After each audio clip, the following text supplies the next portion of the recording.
Looks great with the Popeyes logo, the Hooters logo, Fanta, Home Depot, Tampa Bay Buccaneers throwback logo, Gatorade. They committed to this orange thing so hard. Even the inside of the USB-C port is orange. But in all seriousness, the orange color on the iPhone Pro Max is a symbol. They've decided to make the new phone orange simply because they don't have any new features that are actually that interesting to talk about. And so if they don't make the phone a weird color, nobody's going to talk about it because it's exactly the fuck the same as last year's iPhone. This phone and this phone are virtually identical. They're the exact same size.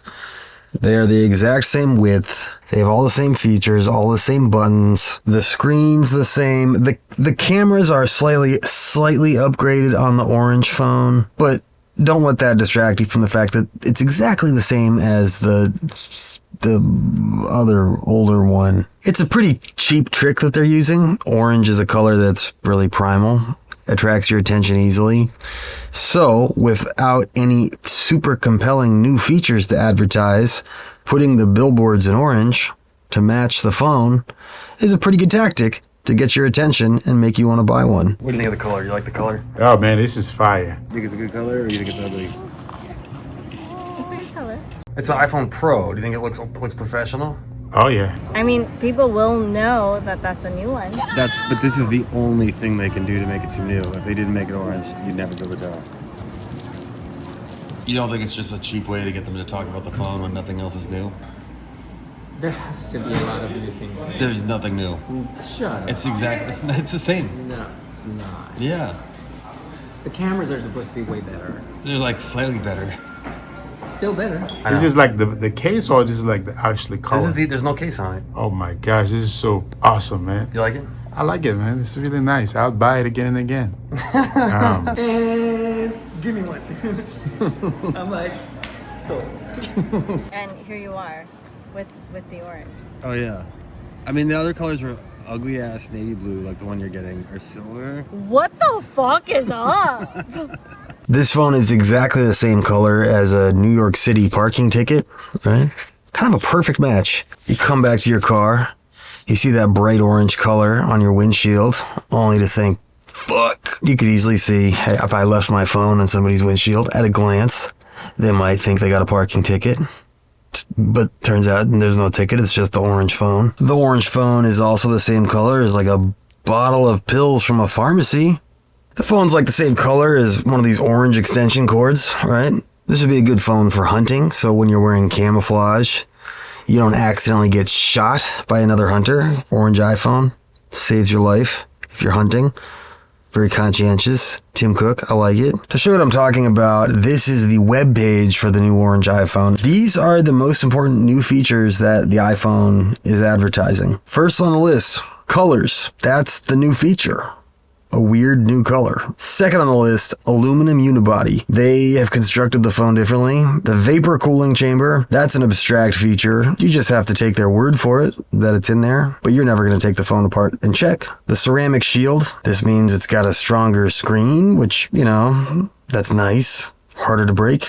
It's important. The immersive Pro display. I'm pretty sure it's the exact same display that was on last year's phone. The new camera control button, not a new feature on this phone. It was on last year's phone. And the action button, also a feature that was on last year's phone. I think a lot about 18 years ago in 2007, I bought the very first iPhone, which I no longer have, but I still have the bag for it because I was so excited.